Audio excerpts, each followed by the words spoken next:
Hi hello నమస్తే welcome to our channel. నేను మీ చార్మి. ఈరోజు మనతో పాటు ప్రముఖ రాజకీయ విశ్లేషకులు చందు శ్రీనివాస్ సార్ ఉన్నారు. సార్తోని మాట్లాడి అసలు పిఠాపురంలో గెలిచే అవకాశాలు ఎక్కువ ఎవరికి ఉన్నాయి, అసలు ఏపీ రాజకీయాలు ఎక్కడి వరకు వెళ్తున్నాయి ఏంటి అనేది ఈ టాపిక్ పైన మాట్లాడదాం. నమస్తే సార్. నమస్కారం అండి. సార్, ఏపీ ఎన్నికలంటే ప్రతి ఒక్కరికి ఇంట్రెస్ట్ అని చెప్పుకోవచ్చు. ఎందుకంటే అక్కడ ఈచ్ అండ్ ఎవ్రీ స్టెప్ ఏదో సినిమా లానే ఉంటుంది మనకి. ఫస్ట్ మనం పిఠాపురం గురించి మాట్లాడుకుంటే బెట్టింగ్స్ వేరే లెవెల్లో ఉన్నాయి. ఐపీఎల్ కూడా ఇన్ని బెట్టింగ్స్ అవ్వలేదు అంటున్నారు. మరి నిజంగానే బెట్టింగ్స్ ఎక్కువ ఉన్నాయి అనుకోవచ్చా సార్ మనం? డెఫినెట్గా ఇప్పుడు ఆంధ్రప్రదేశ్ రాజకీయాల్లో ఐపీఎల్ మించి వాతావరణమే కనపడుతుంది. అందులో ఎలక్షన్ 13 తారీఖు అయిపోయింది, కౌంటింగ్ 4 తారీఖు, చాలా హ్యూజ్ గ్యాప్ వచ్చింది ఎప్పుడు లేని విధంగా. ఎవరికి వాళ్ళు అధికారపీఠం మాదంటే మాదనే పరిస్థితిలో విశాఖపట్నం ప్రమాణ స్వీకారం కొంతమంది ఫ్లైట్స్ బుక్ చేసుకుంటున్నారు. కాదు అమరావతిలోని ప్రమాణ స్వీకారం అని చెప్పి కూటమి అంటుంది. ఈ మధ్య ప్రజల్లో ఒక తెలియని గందరగోళం ఎప్పుడు లేని విధంగా ఉంది ఈ పరిస్థితిలో. అయితే ఏదైనా కానీ ప్రజలు చైతన్యవంతమయ్యారండి. ఎందుకంటే 81.66% పర్సంటేజ్ అంటే ఈ దేశంలోనే ఈ 6 విడతల్లో అత్యధిక పర్సంటేజ్ ఓటు పోలేదు. గత ఎలక్షన్స్లో పోల్చుకుంటే 2.09 ఓటు చాలా చైతన్యవంతమైపోయారు ఓటర్స్. అంటే హైదరాబాద్ సరౌండింగ్ కాకుండా వేరియస్ ప్లేసుల నుంచి, చెన్నై కావచ్చు, మిగతా కర్ణాటక కావచ్చు, ఆ సరిహద్దుల నుంచి తన రాష్ట్ర భవిష్యత్తు కోసం, తమ ఉనికి కోసం, తన పుట్టిన ప్లేసు తల్లిదండ్రుల నుంచి వచ్చిన ఏదో అరెకరమో ఎకరమో పొలం నాది ఉంటుందా పోద్దా అనే ఇదిలో నుంచి నేను కాపాడుకోవాలి, నా రాష్ట్రాన్ని కాపాడుకోవాలని ఇదితో ఎవరికైనా ఓటేయడానికి వెళ్ళారు. ముందుగా వాళ్ళందరికీ అభినందనలు చెప్పాలి. ఎందుకంటే ప్రజాస్వామ్యం గొప్ప ప్రజాస్వామ్యం భారతదేశం. అటువంటిది ఓటు 5 సంవత్సరాలకు ఒకసారి వేస్తున్నప్పుడు నేనేసేదే ఉందనే, నేను కాకపోతే ఇంకోటి వేస్తారనే భావన నుంచి నేనే ఓటేయాలి, వేయకపోతే నేను ఉన్నా లేనట్టేనే ఇది ప్రజల్లో కలగటం అది సంతోషకరమైన పరిణామం. అది మంచి ఎలక్షన్ కమిషన్ ఆర్టికల్ 324 ప్రకారం ఏర్పడే ఎలక్షన్ కమిషన్ చాలా సమర్థవంతంగా ఎన్నికలు నిర్వహించారని చెప్పాలి. అధికార పార్టీ అనేక దాడులు మనం చూసాం. మాచర్లో ఒక లేడీ మీద గొడ్డలతో కొట్టిన కాడి నుంచి, అన్నాబుత్తిన శివకుమార్ ఎమ్మెల్యే ఓటర్ మీద చేయి చేసుకున్న కాడి నుంచి, చివరికి పిన్నెల లక్ష్మారెడ్డి గారు బూత్కి వెళ్ళి ఈవీ ప్యాడ్లు పగలగొట్టే పరిస్థితులు మనం చూసాం. తాడిపత్రులు ఇన్స్టెంట్ ఎప్పుడు లేని విధంగా 130 సంఘటనలు, దాదాపు 1500 మంది అరెస్ట్ చేయాలంటే ఇప్పటివరకు అరెస్ట్ చేసింది 300 మంది, 400 మంది, మిగతా అంతా పారిపోయి ఉంటారు. ఏదైనా కానీ rule is rule, rule for all. చట్టం దృష్టిలో ఎవరైనా తప్పు చేస్తే శిక్షించబడాల్సిందే, అది ఎవరైనా సరే. ఇప్పుడు 36 కేసులు ఉన్నాయి జగన్మోహన్ రెడ్డి గారి మీద, ఎదుర్కొంటున్నాడు లేదా? ఆయన కూడా 16 నెలలు జైలుకి వెళ్ళి వచ్చాడు. అదేవిధంగా 26 కేసులు ఉన్నాయి చంద్రబాబు నాయుడు గారి మీద, ఆయన కూడా స్కిల్ డెవలప్మెంట్లో 55 రోజులు జైలుకి వెళ్ళి వచ్చాడు. ఎవరైనా ఒకటే, ఆ టైం వచ్చినప్పుడు ఆధారాలు చూపించినప్పుడు ఎవరైనా శిక్షార్హులే. ఈలోపు దోష నిర్దోష అనేది బయట ఉంటుంది. లేకపోతే మీరు పిఠాపురం అనేది చెప్పారు. పిఠాపురం అనేది చారిత్రాత్మకమైన నగరం. ఎవరు ఊహించిన పవన్ కళ్యాణ్ దశాబ్దం పైన రాజకీయాల్లో ఉన్నాడు. ఈయన ఇక రాజకీయాలు పనికిరాడు అనుకున్నారు. ముఖానికి రంగులు వేసుకుంటే సరిపోయింది, నువ్వు హీరోవా అని చెప్పేసి సాక్షాత్తు రోజా లాంటి వ్యక్తులు ఎన్ని మాటలు అన్నారో మీకు తెలిసిన అంశమే. చివరికి జగన్మోహన్ రెడ్డి గారు కూడా, ఇప్పుడు జగన్మోహన్ రెడ్డి గారిని వ్యక్తిగతంగా పవన్ కళ్యాణ్ గారు ఒక మాట కూడా అనలా. యాక్చువల్గా ఎందుకు వచ్చింది వాళ్ళ మధ్య? 2014లో రాష్ట్రం విడిపోయిన తర్వాత రేపు 2వ తారీఖుతో 10 సంవత్సరాలు కామన్ క్యాపిటల్ అయిపోతుంది. ఎంతవరకు ఉపయోగించుకున్నారు లేదని పక్కన పెడితే, అక్కడ తాత్కాలిక భవనాలని చెప్పి చంద్రబాబు నాయుడు గారు చేసిన ప్రయత్నం, ప్రజలు తాత్కాలిక భవనాలు కాదు ప్యాకేజీకి ఒప్పుకున్న తీరు ప్రజలు విశ్వసించలేదు. జగన్మోహన్ రెడ్డి గారిని ఒక్కసారి అనేది ఆయనకి తీసుకొచ్చారు అధికారం. ముఖ్యంగా ఏంటంటే వ్యక్తిగత హనం ఏంటంటే తారాస్థాయికి వెళ్ళిపోయింది. హిందూ ధర్మశాస్త్రం అని గౌరవించే జగన్మోహన్ రెడ్డి గారు మరి అదే హిందూ ధర్మశాస్త్రం ప్రకారం మహిళని ఎంత గౌరవించాలి? ఇప్పుడు 4 పెళ్ళిళ్ళు, మ్యారేజ్ స్టార్, ప్యాకేజ్ స్టార్ అని చెప్పి పలు దఫాలుగా విమర్శించుకుంది. జనంలో అది పవన్ కళ్యాణ్ గారికి ప్లస్ అయింది. ఇంత ఓర్పుగా ఉన్నాడు రాజకీయాల్లో, ఎందుకు వ్యక్తిగత హనం చేయటం? దశాబ్దం పైనే రాజకీయాలు చేశాడు కదా. ఆ రోజు 2014లో అనుభవం ఉన్న వ్యక్తి రాష్ట్రానికి కావాలి. లోటు బడ్జెట్తో రాష్ట్రం విడిపోయింది. ఇది 60,000 కోట్ల మిగులు బడ్జెట్తో తెలంగాణ ఉంది. ఈ సిచ్యువేషన్స్ కారణం ఏంది? రాజధాని కావాలన్న ఆలోచనతో పవన్ కళ్యాణ్ గారు ఏం చేశారు? పోటీ కూడా చేయకుండా అనుభవం ఉన్న వ్యక్తి రాష్ట్రానికి కావాలని చెప్పేసి చంద్రబాబు నాయుడిని అన్కండిషనల్గా సపోర్ట్ చేశాడు. ఏ పదవి తీసుకోలేదు ఆయన, తీసుకోలేదు. అప్పుడు ఆ రోజు సపోర్ట్ చేయబట్టి ఆయన 60 స్థానాలుగా పరిమితం అయిపోయాడు. అధికారంలో టీడీపీ వచ్చింది. అది వాళ్ళిద్దరి మధ్య ఆర్థికపరమైన విభేదాలు, కుటుంబ తగాదాలు ఏమి లేవు. ఆ రోజు ఈయన కలిశాడు కాబట్టి, బీజేపీని కూడా కలిసి 3 పార్టీలు వెళ్ళినాయి కాబట్టి, బీజేపీ అయినా 12 సార్లు స్థానాలు ఎమ్మెల్యే గెలిచి దాంట్లో కామినేని శ్రీనివాస్ మాణిక్యాలరావు గారు ఇద్దరు మినిస్టర్స్ అయ్యారు. ఒక్క సీటు కూడా ఒక పదవి కూడా తీసుకునే వ్యక్తి పవన్ కళ్యాణ్.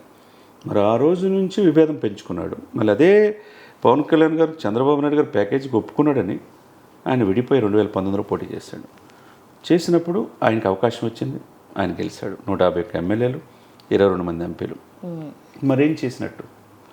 ఈ మధ్యకాలంలో మనం ఏం చేయలేదు కదా. ఇప్పుడు 22 మంది ఎంపీలు ఇస్తే మెడల్ వంచి స్పెషల్ స్టేటస్ తీసుకొస్తున్న జగన్మోహన్ రెడ్డి గారు చేయలేదు. ఇకపోతే మీకు మంచి మ్యాండేటరీ ఇచ్చారు ప్రజాస్వామ్యంలో. ఆ పాయింట్ ఆఫ్ వ్యూ నువ్వు చేయలేనప్పుడు ప్రశ్నిస్తారు.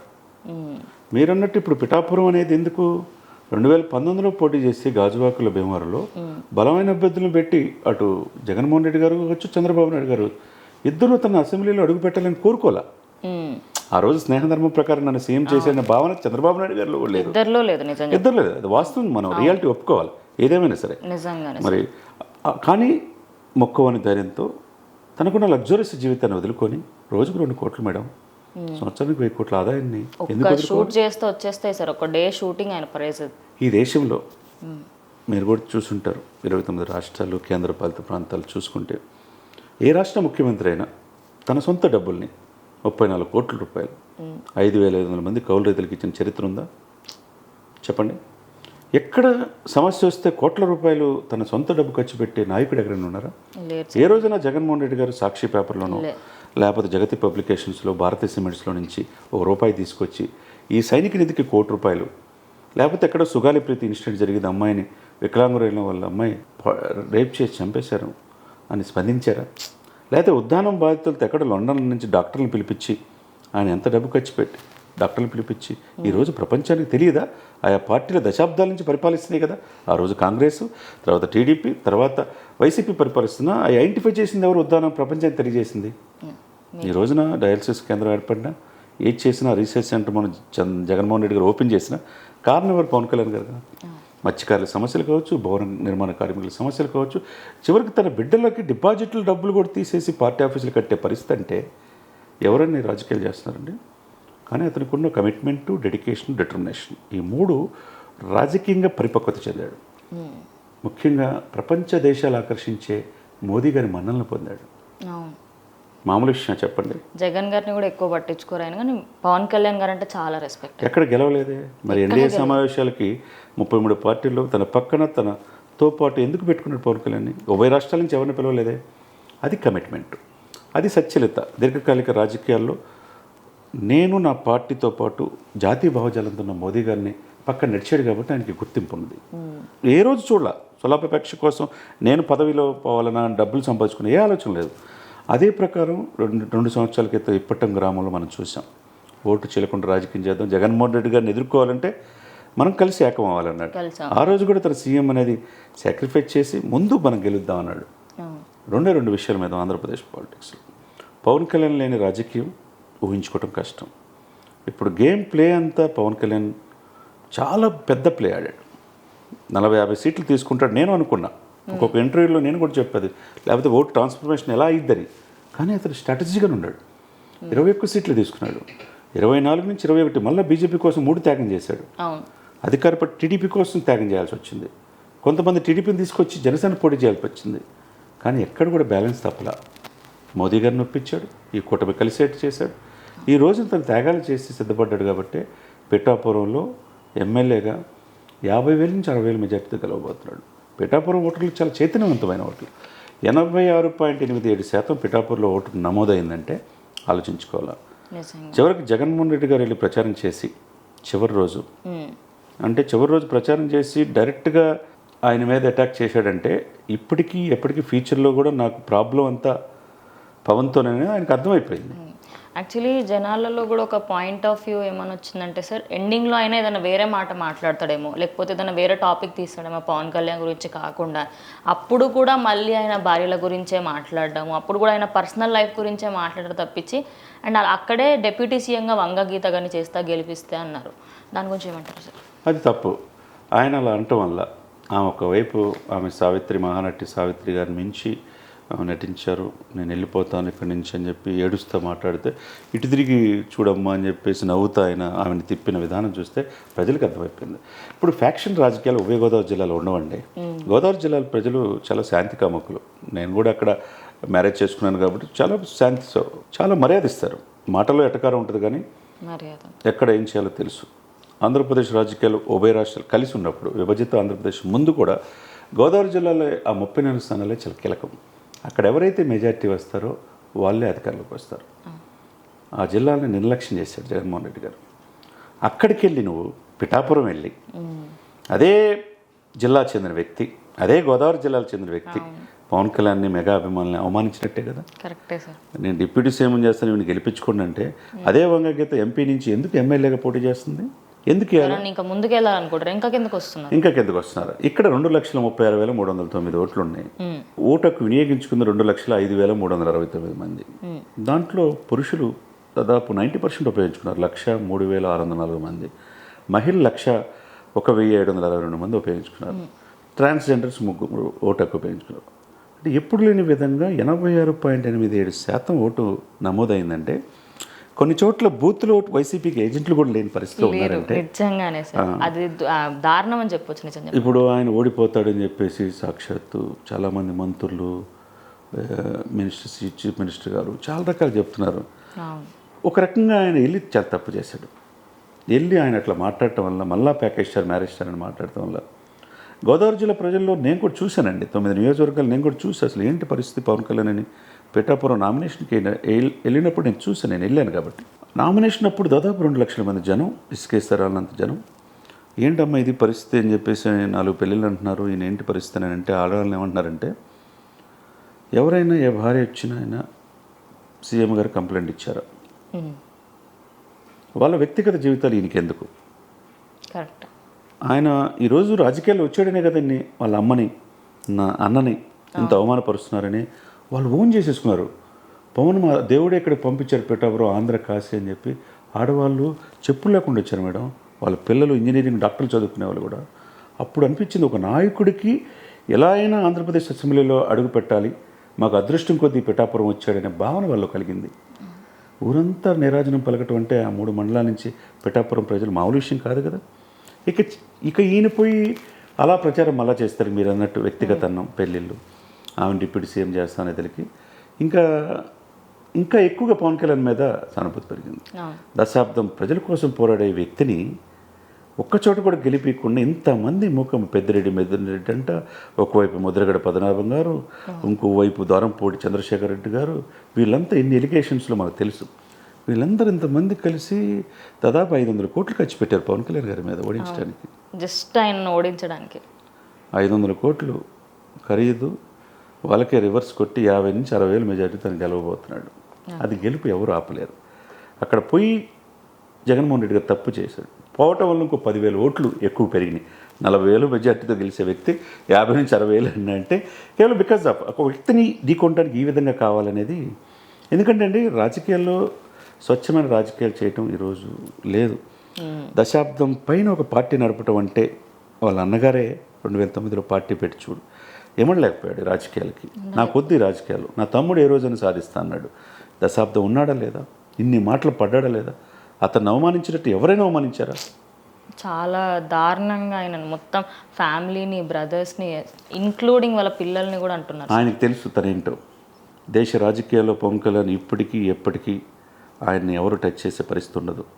ఇప్పుడు ఎవరైతే విమర్శించారో చాలా ఛానల్స్ వాళ్ళందరూ కూడా పాజిటివ్గా ఈరోజు పవన్ కళ్యాణ్ వల్లే ఓటు పోలరైజేషన్ అయింది. కాపులు 90%, single largest community in the state of Andhra Pradesh, 25% మంది కాపులు ఉన్నారు. 3% కమ్మవారు ఉండేది, 8% రెడ్లు ఉండేది, 8, 3, 11, 89% సప్రెస్డ్ గ్రూప్స్ ఈ రాష్ట్రాన్ని పరిపాలించే హక్కు లేదా? ఏ 2 వర్గాల చేతుల్లో ఈ పరిపాలన ఉండకూడదు. మీరు చూడండి, 2 పార్టీలు, 2 కుటుంబాలు, 4 పార్టీలు. చంద్రబాబు నాయుడు గారు పురంధేశ్వరైనా ఒకే కుటుంబం, తోడల్లుడు, భార్య. ఆయన జాతీయ పార్టీ టీడీపీకి, ఆమె బీజేపీకి. ఇప్పుడు జగన్మోహన్ రెడ్డి గారి సిస్టర్కి ఆయన, ఆమె పక్కలో బల్యంలో, ఆయన వదిలిన బాణం పక్కలో బల్యమైనా ఆమె ఒకే కుటుంబం. ఆమె 100 సంవత్సరాల పార్టీ కాంగ్రెస్ పార్టీకి, ఈయన వైసీపీ పార్టీకి. అంటే ఇక్కడ చూడండి వ్యూహాత్మకంగా ఇది ప్రజల్ని విభజించి భరించేలాగా ఇలా చేస్తే ఇది కరెక్ట్ కాదు కదా. 89% సప్రెస్డ్ గ్రూప్స్ ఈ రోజున ఉద్యమ నాయకులని ముద్రగడ పద్మనాభం కాపు ఆయన పిలిచి తిట్టించి నేను తరిమేస్తాం, నిన్ను ఓడించకపోతే పద్మనాభ రెడ్డి అని పెట్టుకున్నాం అంటే ఇంత దారుణం. అంటే రెడ్లని అంత చులకన చేయటమా, లేకపోతే కాపులను అంత చులకన చేయటమా, అసలు నీ విఘ్నత కోల్పోవటమా? సరే పెద్ద ఆయన ఏదో అన్నాడు అనిపించారు ఆయన్ని, పాప ఆయనకై వ్యక్తిగతంగా అనేవాడు కాదు. అతన్ని అంత రకాలుగా విమర్శించడం అంటే, ఇంతమంది మూకుమ్మడిగా దారి చేయటం అంటే ఒక వ్యక్తి మీద, ఒక వ్యక్తి ఆ వ్యక్తి అనుకుంటున్నారు పవన్ని, అది వ్యవస్థగా మారింది, దశాబ్ద కాలం రూపాంతరం చెందింది, వీళ్ళకి తెలియట్లా. దానివల్ల రాష్ట్ర వ్యాప్తంగా ఆయన విమర్శించడం వల్ల రాష్ట్ర వ్యాప్తంగా రాయలసీమ కావచ్చు, కోస్తాంధ్ర కావచ్చు, ఉత్తరాంధ్ర కావచ్చు, ఉభయ గోదావరి జిల్లాలు ఎక్కువగా ప్రభావితం చూపించింది. ఈ రోజున ఆ పెరిగిన ఓటు 2.09 ఏదైతే ఉందో అదే అధికార పార్టీని దించి ఈ కూటమిని అధికారంలో తీసుకురాబోతుంది మనం. ఓకే సార్, జగన్ గారు ఎప్పుడు కూడా కడపలో ఏదైనా ముగించడమైతే ఎప్పుడు కడపలోనే ముగించారు. ఎందుకు ఈసారి పిఠాపురం వెళ్ళాల్సిన అవసరం వచ్చిందంటే నిజంగానే అక్కడ గెలిచే అవకాశాలు లేవు, నేను ఓడిపోతాము మా టీం వాళ్ళని చెప్పేసి అనుకొని అక్కడ ఆయన వెళ్ళడం జరిగింది అనుకో. అఫ్ కోర్స్ అనుకోవచ్చు, ఎవరోళ్ళు కావట్లేదు, జనం విపరీతంగా వస్తున్నారు, నామినేషన్ కావచ్చు, అక్కడే ఫ్యామిలీ పెడుతున్నాడు, ఇల్లు తీసుకున్నాడు. రేపు కుప్పంకి ఈరోజు చెప్తున్నాను గుర్తుపెట్టుకోండి మేడం శర్మి గారు, కుప్పంకి చంద్రబాబు నాయుడు గారు ఎట్లయితే శాశ్వత చిరునామాను, పులివెందులకు జగన్మోహన్ రెడ్డి గారు ఎట్లయితే శాశ్వత చిరునామాను, పిఠాపురం పవన్ కళ్యాణ్ గారు శాశ్వత చిరునామా అయితే అది ఎవరు మార్చలేరు. ఇంతమంది రాజకీయాల్లో ఉంటే రాజకీయాల్లో హుందాగా ఉండాలి. ఈయన అసెంబ్లీ గేటు అడుగు పెట్టినేమో, ఇది ఏమన్నా అడ్డానా, ఇదేమన్నా ఫ్యాక్షనిస్ట్ ఇదే? అమరావతి రాజధాని, అందరినీ అక్కడి చేర్చుకోవాలి. తీర ప్రాంతం 974 కిలోమీటర్లు ఉంది గుజరాత్ తర్వాత. మరి ఎందుకు పరిశ్రమలు తేలేకపోయారు? ఎందుకు ఆంధ్రుల జీవనాడి పోలవరం పూర్తి చేయలేకపోయారు? ఎందుకు జాబ్ క్యాలెండర్ లేదు? ఎందుకు సిపిఎస్ రద్దు చేయలేదు? ఎందుకు 35,000 డిఎస్సి చేస్తామని చెప్పి చేయలేదు? మద్యపాన నిషేధం దశల వారీగా చేసే ఎలక్షన్కి వెళ్తానని ఎందుకు మద్యం ఏర్లేపారుతుంది? ఆ యొక్క కల్తీ మద్యం. ఇకపోతే నిన్న మా ఊరు వెళ్ళొచ్చా నేను, గంజాయి చిన్నపిల్లలు, అవును సార్, ప్రతి విలేజ్లో గంజాయి కంట్రోల్ చేసేవాళ్ళు లేరు, దాని వెనక వైసీపీ వాళ్ళు ఉన్నారంటున్నారంటే చిన్న చిన్న షాప్స్లలో ఇంతకంటే దారుణం. ఎక్కడ ఎరాయిన్ గంజాయి డ్రగ్స్కి అడ్డాగా ఆంధ్రప్రదేశ్ ఏ రోజు చూడలేదు మేడం. మేము ఇన్ని ఎలక్షన్ చూసినా ఎంతోమంది పార్టీలు వచ్చారు, అసలు అది కూడా కంట్రోల్ చేయలేకపోతే ఎక్కడున్నాం మనం? ఇది కాదు కదా ప్రజలు చూసేది. ఇప్పుడు ఏదైనా కానీ హుందాగా ఉండాలి, రాజకీయాలంటే ఎలా ఉండాలి. అంతేగాని ఇప్పుడు నేను 54 నియోజకవర్గాలు ఉన్నాయి, 52 ఉన్నాయి రాయలసీమలో. పోయినసారి 3 టీడీపీ వచ్చింది, 1 పయ్యావుల కేశవ్, 2 బాలకృష్ణ, 3 చంద్రబాబు నాయుడు గారు, 49 సీట్లు వచ్చినాయి. ఈరోజు ఆ పరిస్థితి ఉందా? ఈరోజు ఆ పరిస్థితి లేదు. 49 సీట్లకి కూటమికే అక్కడ రాయలసీమలో 26 సీట్లు వస్తున్నాయి. అదే 54 నియోజకవర్గాల కోస్తాలు ఉన్నాయి, దాదాపు 35 సీట్లు కూటమికి వస్తున్నాయి.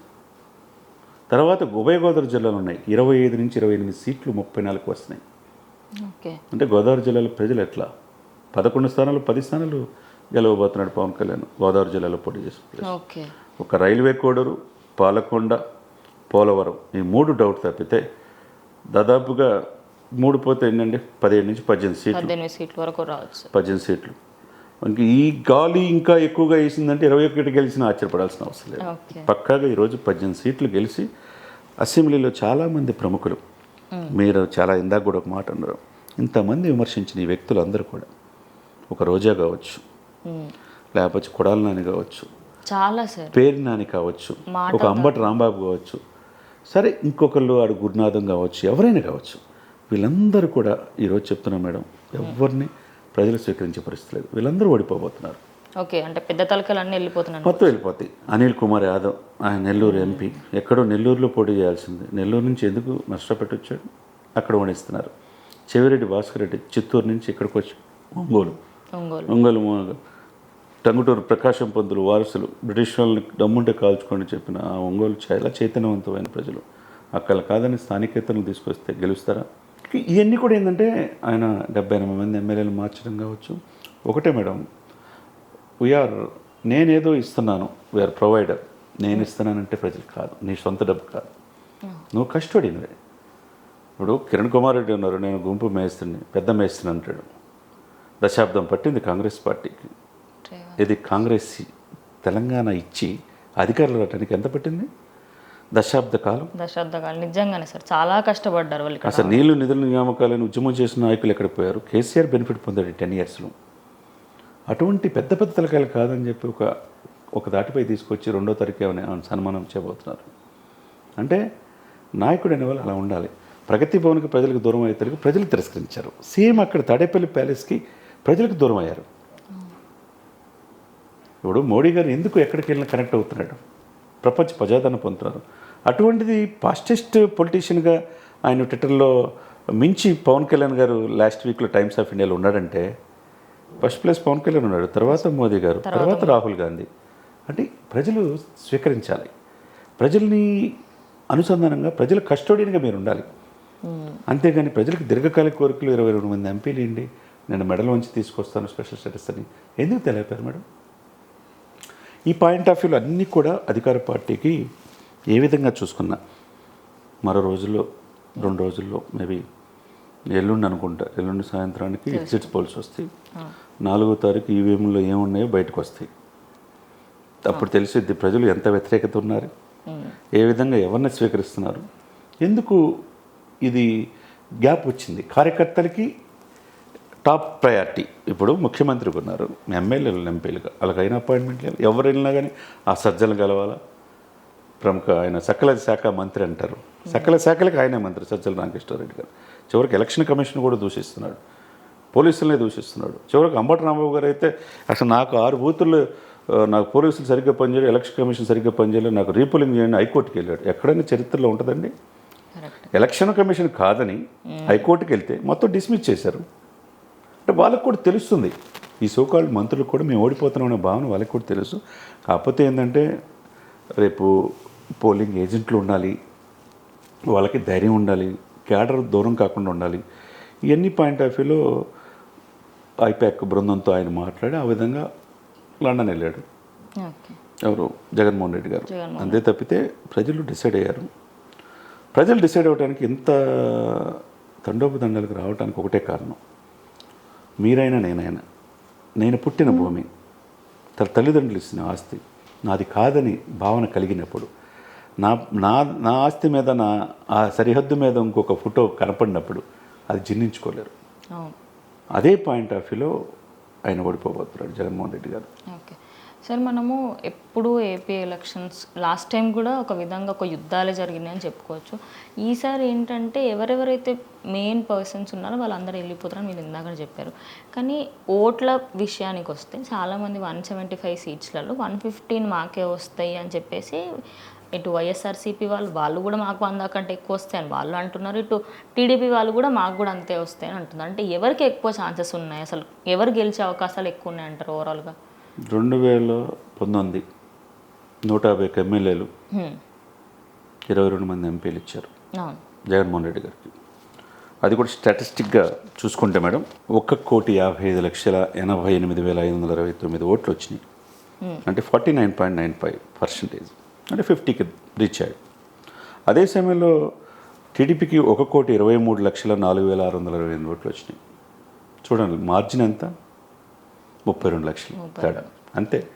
150 ఎక్కువ సీట్లు ఇచ్చి నేనే పరిపాలించాను, నాకు 175 ఇస్తారు అనేది ఆయన బటన్ నొక్కాడు, పథకాలు వచ్చినాయి ఆయన భావన.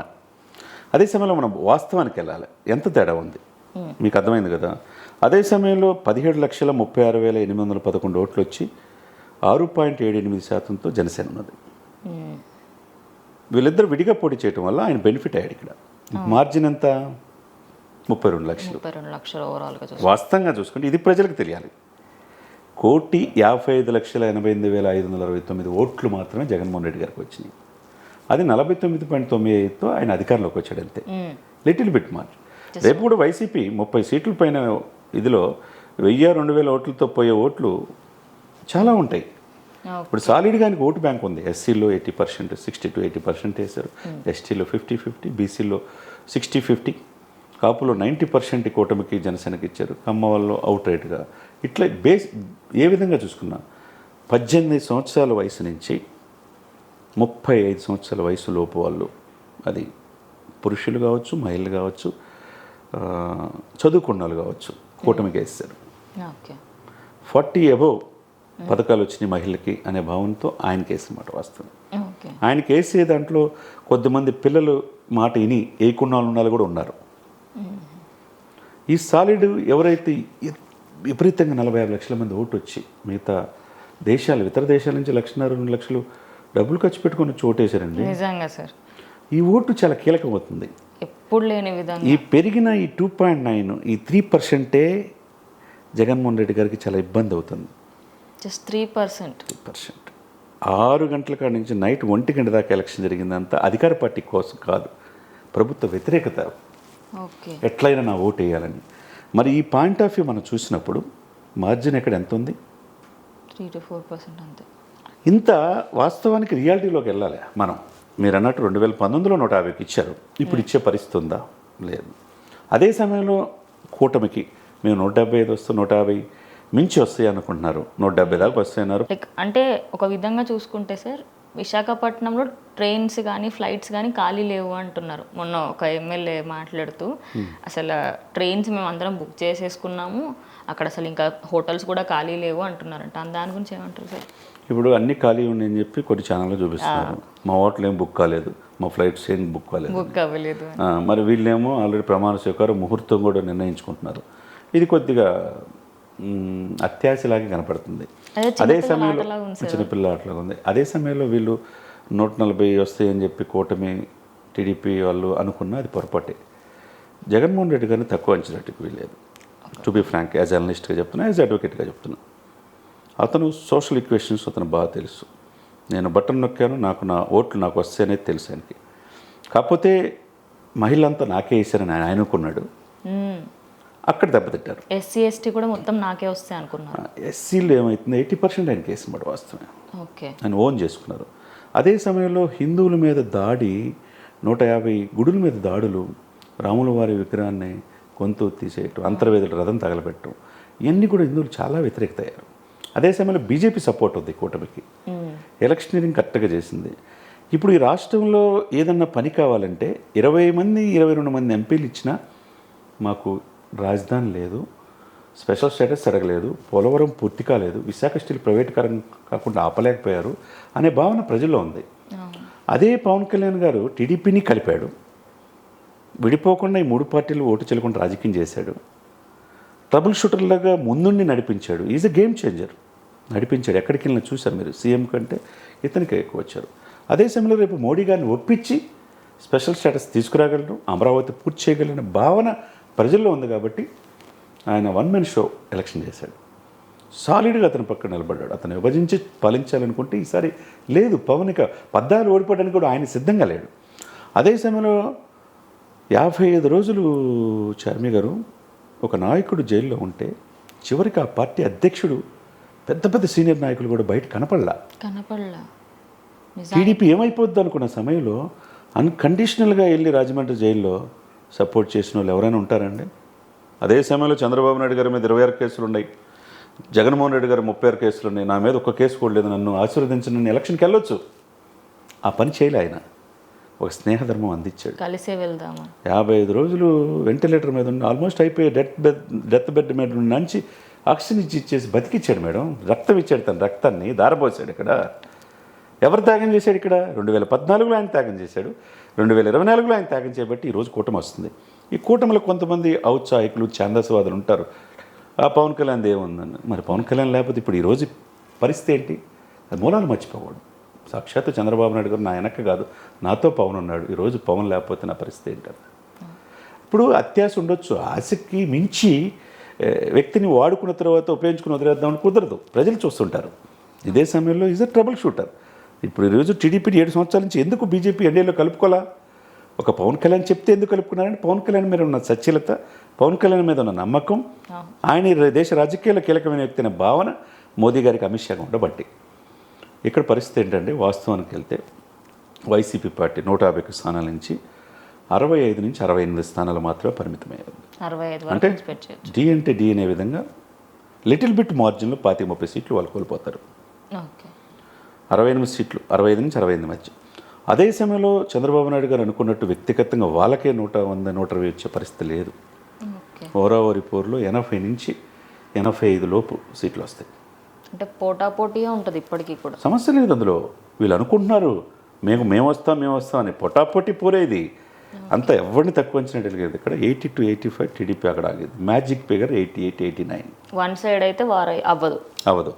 88 కావాలి. 88, 89 వస్తే అధికార పార్టీ అధికారంలో ముఖ్యమంత్రి ప్రమాణ స్వీకారం చేయాలి.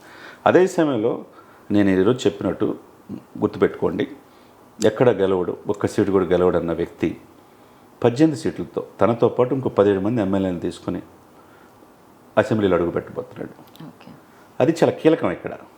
ఇకపోతే బీజేపీ 3 ఎమ్మెల్యే సీట్లు, విజయవాడ కావచ్చు, తర్వాత కైకలూరు కావచ్చు, తర్వాత విశాఖపట్నంలో ఒకటి, ఈ 3 సీట్లతో జమ్మలమూడు కావచ్చు. జమ్మలమూడు కూడా ఎడ్జ్ ఉంటుంది, కానీ 3 సీట్లు అనుకోండి ఇప్పటివరకు. 3 + 18 + 85, 106 నుంచి 108 సీట్లతో కూటమి అధికారంలో వస్తుంది. అంతేగాని 140, 150 వచ్చే పరిస్థితి ఆలోచించుకుంటే కూటమికి కూడా భ్రమే అవుతుంది. అదే సమయంలో వైసీపీ నేను వస్తాను 175 అనే పాయింట్ ఆఫ్ వ్యూ లేదు ప్రజల్లో. ఇంకెందుకు 2 రోజులు తెలిసింది కదా ఓటు ఎలా పోలరైజేషన్ అయింది, ఏ విధంగా వెళ్ళింది, ఏ విధంగా తీసుకుంటున్నారు అనేది డెఫినెట్గా తెలిసిద్దండి. చాలామంది సర్వే సమస్యలు జగన్మోహన్ రెడ్డి గారు వస్తారు అనుకోవచ్చు, ఇంకోళ్ళు అనుకోవచ్చు, కానీ గ్రాస్ రూట్లో వెళ్ళి చూడాలి. నేను రాయలసీమ వెళ్ళి చూసా, రాజంపేట కాడి నుంచి అనంతపురం, కర్నూలు, తిరుపతి ఏంటనేది చూసాం. తర్వాత గుంటూరు, ప్రకాశం చూసాం. తర్వాత కృష్ణా చూసాం, ఉభయ గోదావరి జిల్లాలు చూసాం, విజయనగరం, శ్రీకాకుళం, విశాఖపట్నం కూడా గ్రౌండ్లో రియాలిటీలు ఎట్లా ఉంది, మన రాష్ట్రం ఏమవుతుంది, రాష్ట్రంలో అభివృద్ధి ఉందా లేదా అనేది మనకు కూడా ఉంటుంది కదండి. అక్కడ పుట్టి పెరిగిన వాళ్ళకి తప్పేం లేదు కదా. ప్రజల్లో ఇన్బుల్ట్ వాళ్ళు చొప్పించుకున్నారు, ఇన్కలక్యులేట్ చేశారు. ఇది నా రాష్ట్రం అనే భావన వల్ల కలగబట్టి ఇంత చైతన్యవంతంగా 81.66% ఈరోజు ఇన్ని 7 దశలు పూర్తయినా మనం హైయెస్ట్ పోలింగ్తో ఆంధ్రప్రదేశ్ ముందుందాం. ప్రజాస్వామ్యంలో చాలా గొప్ప విషయం. సార్ ఇప్పుడు ఇదొక ఓవరాల్గా ఇది జనరల్ క్వశ్చన్ అని అనుకోవచ్చు సార్. ఇప్పుడు తెలంగాణకి మనకి హైదరాబాద్ అనేది క్యాపిటల్ అని అందరికీ తెలిసిన విషయం. ఇప్పటికీ కూడా జనాలలో మా క్యాపిటల్ ఉన్నా లేకపోయినా పర్వాలేదు, కొందరు ఇప్పటికీ ఏపీలో క్యాపిటల్ ఉన్నా లేకున్నా పర్వాలేదు, మాకు జగన్ గారు వస్తే మాకు అదే చాలు అనే విధంగా కొందరు ఉన్నారు. ఎందుకంటే మహిళల ఓటింగ్ శాతం ఎక్కువ వచ్చింది అనగానే మహిళలు అందరూ వైఎస్ఆర్సీపీకే ఓటేశారు అన్నది ఒకటి ఎక్కువగా వినిపించింది సార్. అసలు క్యాపిటల్ ఉంటే క్యాపిటల్ లేకపోతే తేడా ఎలా ఉంటుంది సార్? అసలు ఒకటండి, మహిళలు ఇట్లనే పసుపు కుంకుమ అని వేరే వాటికి కూడా డైవర్ట్ చేసి చంద్రబాబు నాయుడు గారు 2019లో వేయించారు మహిళలకి. వాళ్ళందరూ తండోపతండాలకు వచ్చి ఓటేస్తారు అనుకున్నారు, వేసారా? వేయలా. సేమ్ ఇప్పుడు పరిస్థితి కూడా అదే. అంటే అమ్మఒడి ఇవన్నీ ఉన్నాయి పిల్లలు. అమ్మఒడి ఎవరు ఇవ్వండి? ఇప్పుడు అమ్మఒడి లేకపోతే ప్రజలు బతకలేదా? పాయింట్ చెప్పండి. అమ్మఒడి ఆయన జగన్మోహన్ రెడ్డి గారి సొంత డబ్బులు ఏం కాదు కదా. ప్రజలు మరింత సోమరపతులుగా చేయకూడదు. నేను వీఆర్ ప్రొవైడర్, నేనే ఇచ్చేవాడిని మీరే తీసుకునేవాళ్ళనే భావన అది మంచి పద్ధతి కాదు. ఎవరి డబ్బులు? ఇప్పుడు 2.5 లక్షల కోట్లు అప్పు చంద్రబాబు నాయుడు గారు దిగేటప్పుడు ఉంది, ఇప్పుడు 10.5 లక్షల కోట్లు అప్పు ఉంది. 8 లక్షల కోట్లు ఎక్కడ తీసుకొచ్చారు అప్పు? దేనికి తీసుకొచ్చారు అసలు? సరే, విశాఖపట్నం దాదాపు 125 ప్లేసుల్లో చివరికి సర్క్యూట్ హౌస్తో సహా తనఖా పెట్టి 25,000 కోట్లు తీసుకున్నారు. చివరికి ఆంధ్రప్రదేశ్ సచివాలయం వెలగపూడిలో సచివాలయం కూడా 300 కోట్లు తనఖా పెట్టి తీసుకున్నారంటే ఏంటిది? ఎక్కడ అభివృద్ధి, ఎక్కడ బటన్ నొక్కారు, ఎక్కడ పథకాలు ఇచ్చారు? మీరున్న ఇంకో పాయింట్ ఆఫ్ వ్యూలో రాజధాని లేని రాష్ట్రం ఈ దేశంలో ఉందంటే దౌర్భాగ్యం. జస్టిస్ దేవానంద్ అని ఆంధ్రప్రదేశ్ హైకోర్టు ఫార్మర్ జడ్జి చెప్పాడు.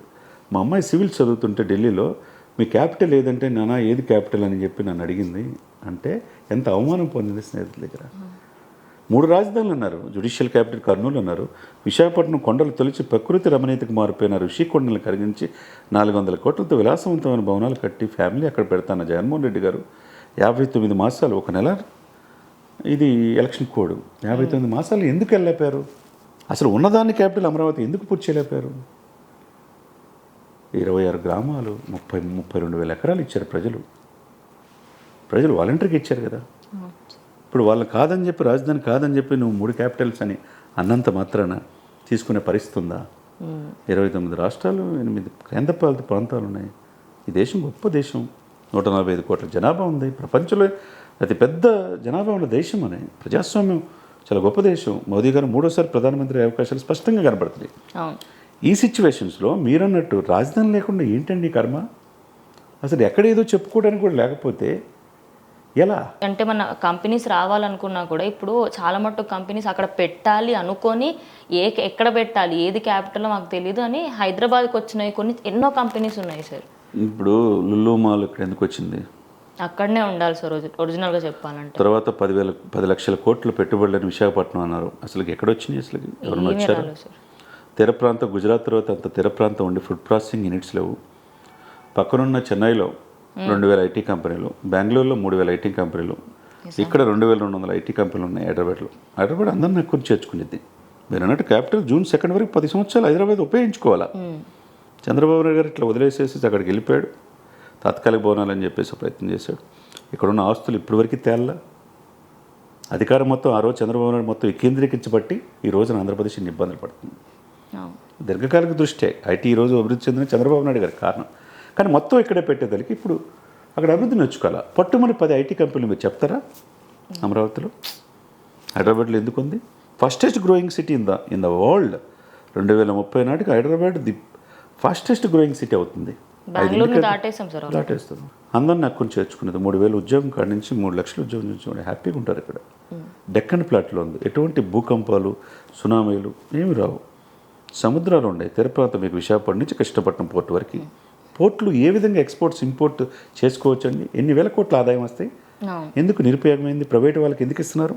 అదానీలకి ఇంకొకరికి ఎందుకు ఇస్తారు? మనమే చేయొచ్చు కదా. అదే సమయంలో ఇక్కడ ఏమైనా సముద్రం ఉందా మీకు తెలుసా? హైదరాబాద్ హుస్సేన్ సాగరే సముద్రం. అదొక్కటే సార్, ఇంకేది గుర్తు కూడా రాదు మనకి. మరి ఎందుకు హైదరాబాద్ ఎంత డెవలప్ అవుతుంది? Huge land bank. ఇక్కడ ప్రజలు కూడా గుడ్ పీపుల్. అందరినీ 10 సంవత్సరాల్లో కేసీఆర్ గారు నిజంగా చెప్పినట్టుగా రెచ్చగొట్టి ఆంధ్ర వాళ్ళని ఒక మాట అన్నారు తప్పితే ఏ రోజు కూడా ఒక చిన్న ఇన్సిడెంట్ కూడా జరగలే. ఎవరు బతుకుతారు ఇక్కడ. ఇది మనకు ఆ పరిస్థితి ఆంధ్రప్రదేశ్లో ఉందా అంటే ఉన్నవాళ్ళు వలస వెళ్ళిపోతారు. ఉత్తరాంధ్ర నుంచి 50,000 మంది వలస వెళ్ళిపోయారంటే గ్రాడ్యుయేట్ చదువుకున్న వాళ్ళు. ఎందుకు ఎంప్లాయ్మెంట్ కల్పించినారు? ఎందుకు గంజాయి ఇది చేస్తుంటే పోలీస్ వ్యవస్థ ఏం చేస్తున్నట్టు? అంటే సపోర్ట్ మొత్తం వెనకాలనే ఉంటుంది కదా సార్, ఏదైనా కూడా గవర్నమెంట్. అదే లా అండ్ ఆర్డర్ కంట్రోల్ లేకపోతే రాష్ట్రం విచ్ఛిన్నం అయిపోతుంది.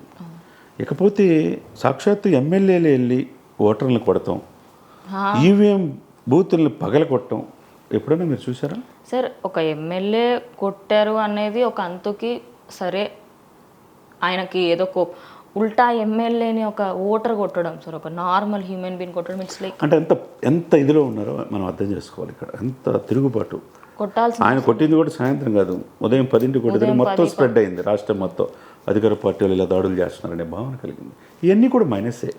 రేపు 2 రోజులు తెలిసిపోయింది పల్స్ ఎలా ఉంది. 4వ తారీఖు కౌంటింగ్ అయితే 4వ తారీఖు ఈ టైంకి 9:30, 10 కల్లా వాట్ ఎవరు అధికారంలో వస్తున్నారని తెలిసిపోద్ది. ఓకే.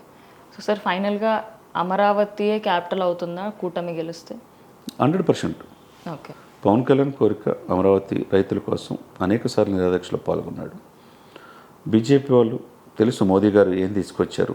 ఆ రోజు గంగాజలం మట్టి తీసుకొచ్చి ఢిల్లీని తలతనే రాజధాని చేస్తున్న ఆ రోజు మాట ఇచ్చారు.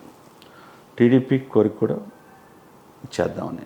ఒకే ఒక వ్యక్తి కోరిక ఏంటంటే ఇది, మేము తప్పు చేసాం విభజన సమయంలోనే కాంగ్రెస్ ఒప్పుకుంది, కానీ ఇప్పుడు లేసే పరిస్థితి లేదు. షర్మిల గారు ఆమెమో జగనన్న వదిలిపాను, జగన్ గారికి పక్కలో బలం అయిపోయింది. డాక్టర్ సునీత గారు కావచ్చు, వాళ్ళిద్దరు అడిగిన ప్రశ్నలకు అసలు జగన్మోహన్ రెడ్డి గారు సమాధానం చెప్పలేని పరిస్థితి. అంటే ఒక ఫ్యామిలీ సపోర్ట్ చేయనప్పుడు జనాలు సపోర్ట్ చేస్తారని ఎలా అనుకుంటారు? మేబీ అదే ఇప్పుడు ప్రజల్లో ఆలోచన బయలుదేరింది. ఇప్పుడు రాజశేఖర రెడ్డి గారి కూతురుగా మీరు అవునన్నా కాదన్నా 2,600 కిలోమీటర్లు పాదయాత్ర చేసి వాళ్ళ అన్న అధికారంలో వచ్చేట్టు చేసిన మాట కాదా? కానీ ఆ విషయంలో నిర్లక్ష్యం చేసిన భావన ప్రజల్లో ఉంది. మరి సరే, 1 సీటో 2 సీట్లో ఎమ్మెల్యే సీట్లు రావచ్చు, అదృష్టం కలిసి వస్తే ఎంపీ కూడా రావచ్చు కాంగ్రెస్ తప్పితే. ఇప్పుడు లేచే పరిస్థితి లేదు. ఎందుకంటే విభజించింది కరెక్ట్ కాదనే భావన ప్రజల్లో ఎప్పటికీ ఉండిపోయింది. కాంగ్రెస్ చీల్చే ప్రతి ఓటు కూడా వైసీపీకి దెబ్బ అవుతుంది. ఇక్కడ వాళ్ళు చీల్చే 1000 ఓట్లు 1500 కనీసం ఎమ్మెల్యేకి వస్తాయి కదా, ఆ ఓటు వైసీపీకి వెళ్ళేది మొత్తం కాంగ్రెస్కి వెళ్ళినప్పుడు ఎవరికి బెనిఫిట్ అవుద్ది? కూటమి బెనిఫిట్ అవుద్ది. ఇది ఏ విధంగా చూసుకున్నా ఈ పాయింట్ ఆఫ్ వ్యూలో ఆంధ్రప్రదేశ్ పరిస్థితి అధికార పార్టీకి చాలా ఇబ్బందికరమైన పరిస్థితి ఉంటుంది ఫ్యూచర్లో కూడా. Thank you sir, thank you so much. So చూసారు కదా, ఇది ఇవాళ వీడియో. ఇంకో వీడియోతో మళ్ళీ కలుస్తాం.